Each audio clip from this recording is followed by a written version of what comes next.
Hello, it's Scott Manley here with episode 26 of Interstellar Quest, and we are screaming towards Moho at speeds that I cannot imagine, or at least speeds that I cannot guess since the nav ball doesn't tell me how fast I am.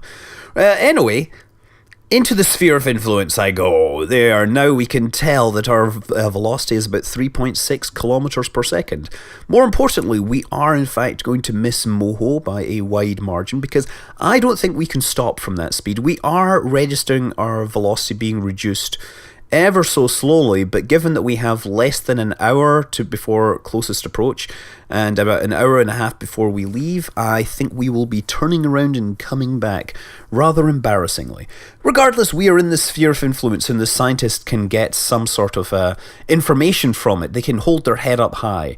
Let's see what the magnetometer says about the magnetic field. The solar wind seems to be being deflected. Send that home. Yes, the real Mercury, of course, has a magnetic field. It's estimated to be about 1% of the strength of Earth's, but it is important. It makes a big difference to the interplanetary magnetic field. We should have a little more science there. Yes, we can send 4% more science. That is great. Obviously, this is the first mission that has really had to deal with the... Well, actually, no, the Sun one did. Yeah, obviously, when I built this, I never intended, and none of these instruments are useful right now. Great, and I can't reuse. I have my materials bay and my green goo, and I'm only going to get to use those once, so I'm going to have to save them until I'm on the surface. At least that's the intention. I'm going to land on the surface. Well, this thing's doing just fine, though, getting fed by those tiny solar panels. I haven't even needed to deploy those extra solar panels. It's just working fine. 0.022 G. Yeah, well, that will eventually work, and I know we have enough delta V, but we're going to probably go back into a solar orbit and then slow down. That's going to take a really long time. And indeed, it is going to take a really long time. This is 4 times speed, and yeah, even at 4 times speed with the red time, it's took many hours for me to do this. Actually, it wasn't many hours. It was probably about an hour and a half. But thankfully, you don't need to watch it all. And in fact, I'm going to skip through all of this stuff so you can actually see the effects, how everything happens. There's us getting in a little closer. I made a point of reducing my periaps so that I would pass much closer to the surface because we want to make sure we pass close enough to actually get near Moho science, just in case we have some problem here. And we're still getting a bit of information from the magnetometer here.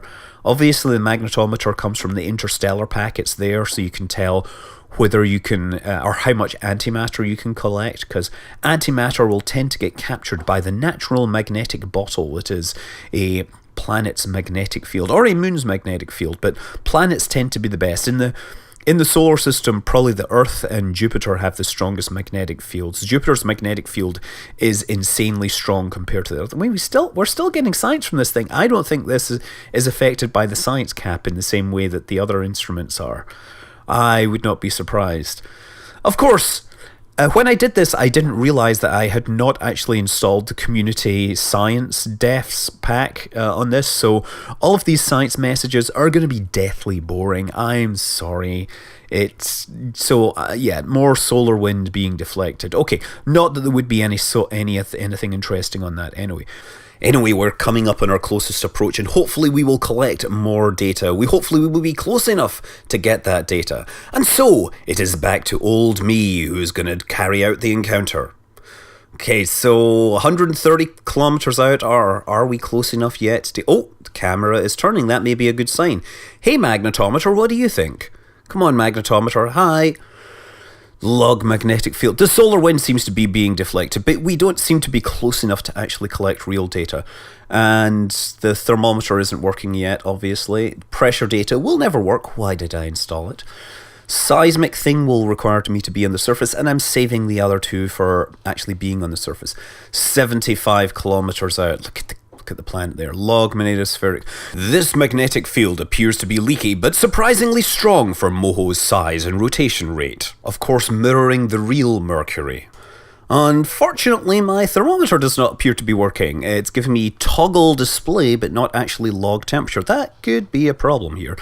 Obviously, pressure data isn't going to work, and the seismometer is going to need to be on the surface. Why is my thermometer not working?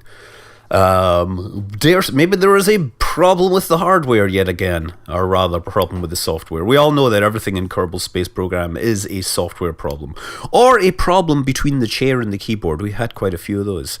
Yes, more magnetic data. That's obviously very nice, but I don't want to waste my close approach. Let's save and reload and see if that fixes it. Saved. So reload and come on, hold. The suspense. Will this fix the thermometer? Let's reboot the computer. Reboot the flight computer on the Moho probe. Let me see, where is it? Yay! Log temperature. Collected and recorded temperature data from the environment. That's a pretty dull message. What happened to the community data?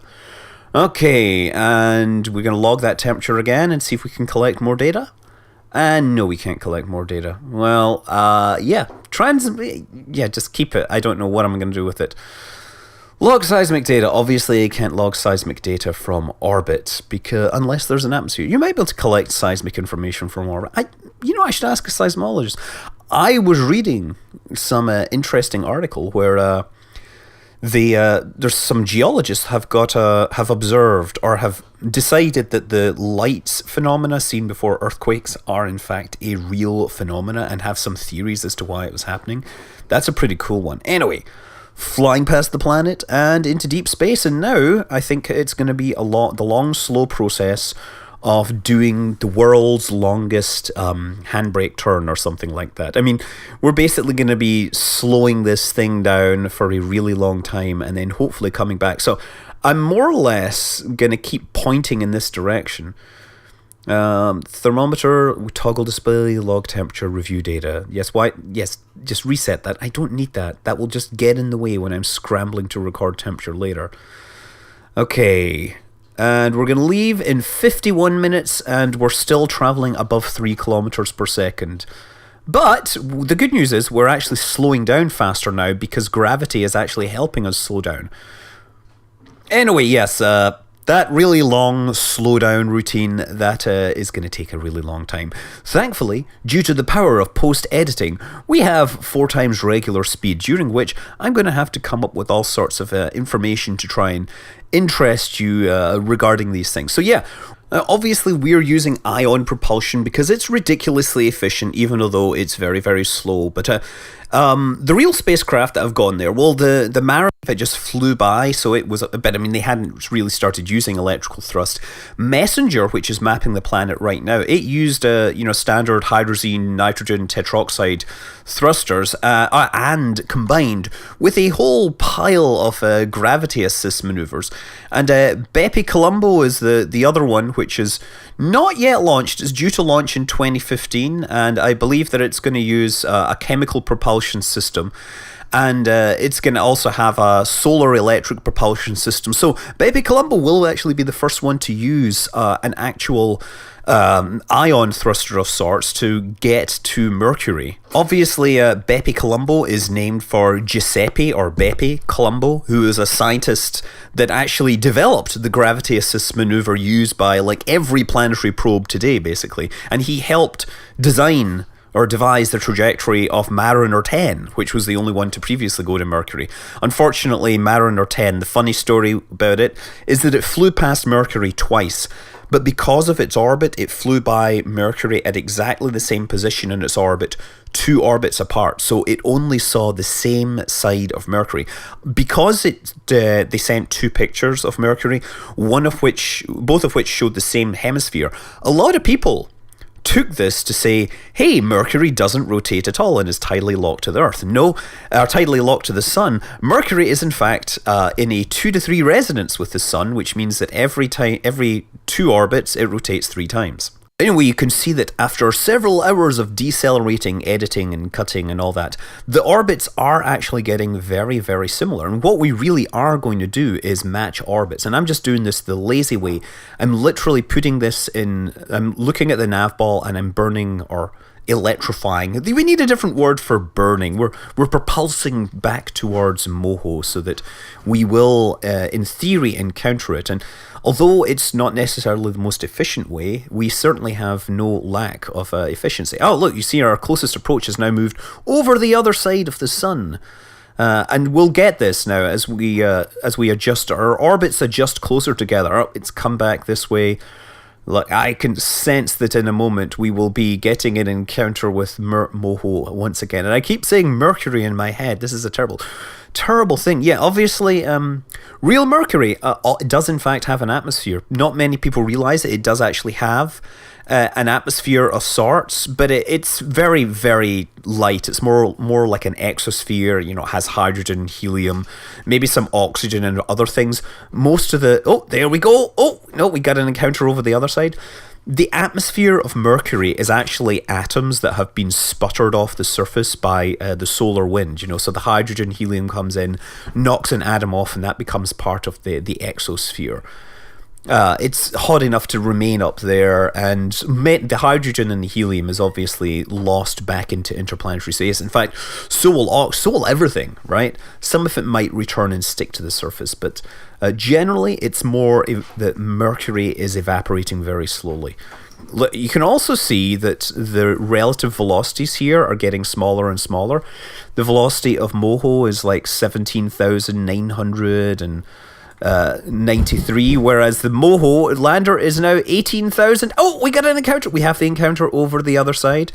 And in fact, how far? That's a couple of days away. So that's a good position for us. And the reason is the planet Kerbal is kind of lagging behind us, if you remember where the radar signal was coming from. You see the radar signal? So we want to make sure that the signal is going to be able to see the day side of Moho, because we need to land. So yeah, we return into the sphere of influence of Moho. First thing we got to do is burn laterally or propulse laterally until our Moho.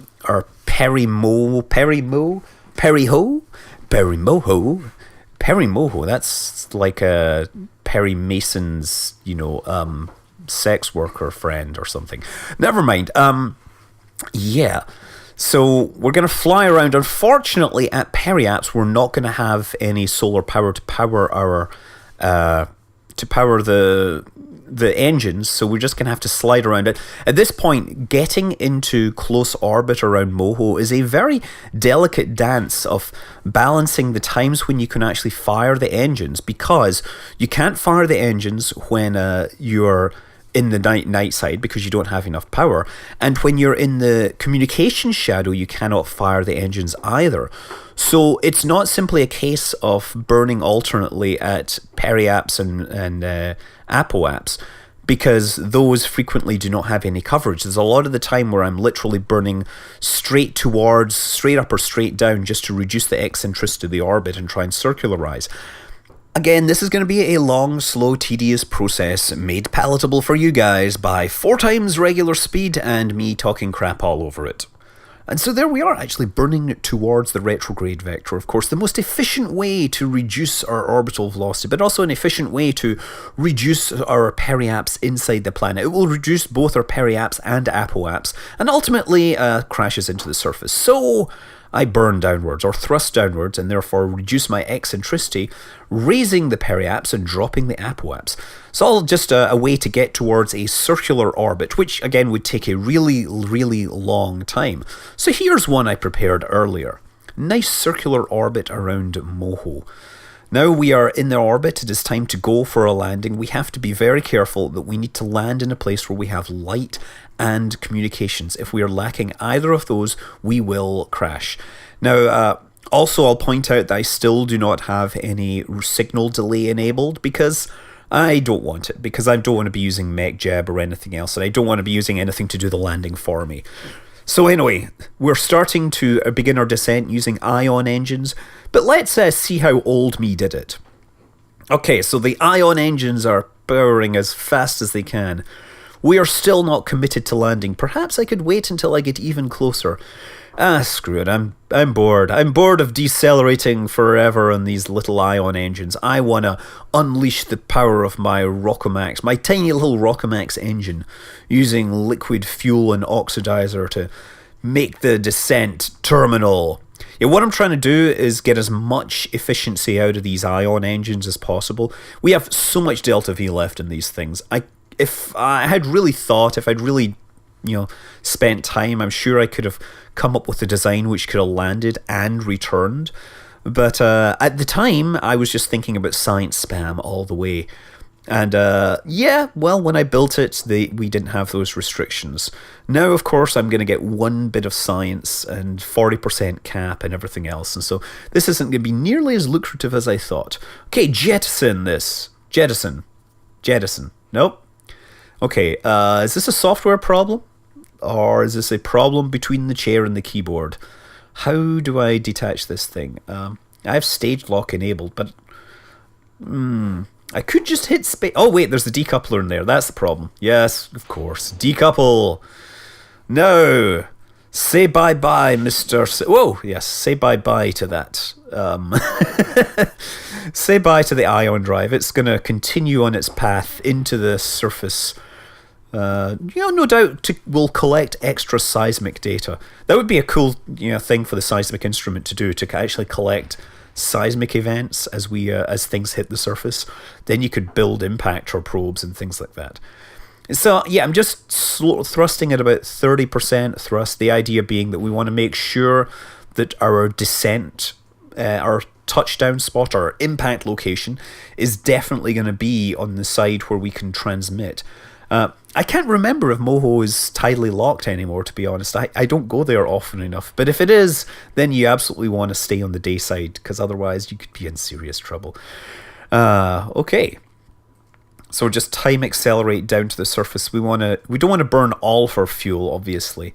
And this is all wasted fuel. All this stuff where gravity is pulling us in. It would have been nice to be on a much, much lower orbit, but frankly, I was getting bored. And I know we have enough delta V. The only danger here is, one of the things to be concerned about here is we don't have any landing gear. So we are going to just try to put it down on this engine here. We're heading towards those mountains. We're just going to keep burning at about 30% thrust. And hopefully we'll just, run out of velocity just as we reach the surface. But I have no instrumentation, so I don't really know. I built this before I had started using Kerbal Engineer. That would have been a very helpful thing to have in this situation. Those mountains appear to be coming up rather faster than I like, but I think we're doing okay. Come on. 100 meters per second. We're doing fine. I think we're doing just fine. 100 meters per second. Okay, and we just switched time. No, did we switch time warp? 30, 40, 20. Where's the surface? I'm looking for some indication that the surface is about to collide. 10 meters per second. Gently balancing this spacecraft on its tail engine. I think we get about a minute's worth of fuel here.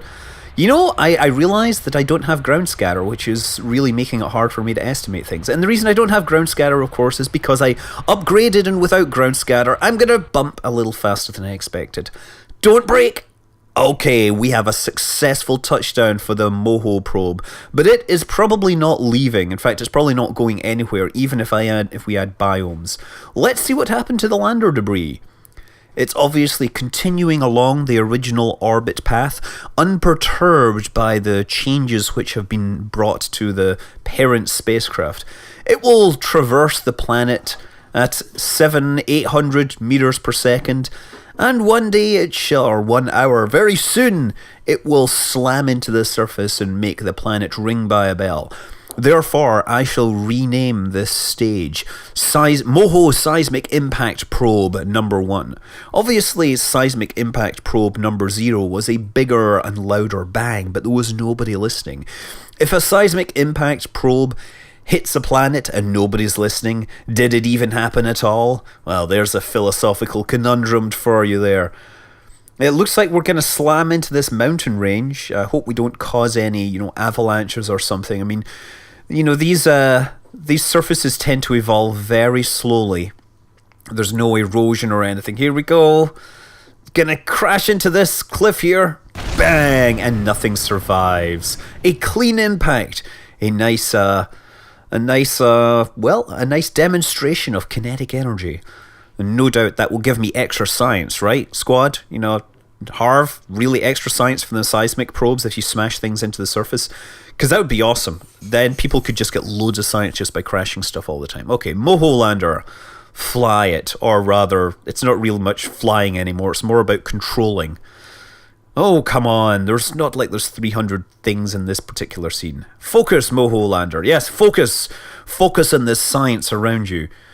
Okay, so we can actually finally use the green goo. Go on, green goo. Do your job. You observe the goo. And I observe that I really need to upgrade my science defs. And we have the materials bay. The materials bay bakes in the heat of Moho's surface. It appears that the trace elements are reacting to their samples contained within. Okay, on to more science. Magnetic spheric data can't be done. That's great. Seismic data. Toggle display. Nope. The sensor detects vibrations deep inside the planet. It appears the interior is very volcanically active. Either that or some moron's been crashing spacecraft into it for science. What else do we have? No pressure data, unlike the real thing. And temperature. The temperature is very high and appears to fluctuate to extremes in the sunlight. How does it fluctuate since the planet doesn't appear to move particularly fast? Anyway, how does it tell that it fluctuates from a single point reading? I want future science to require 24 hours worth of data. Once again, appears to fluctuate. I'm sure there'll be more awesome data to be had from Moho, but we have collected everything we can. We will now have to go on and look at other targets. Until then, I'm Scott Manley. Fly safe.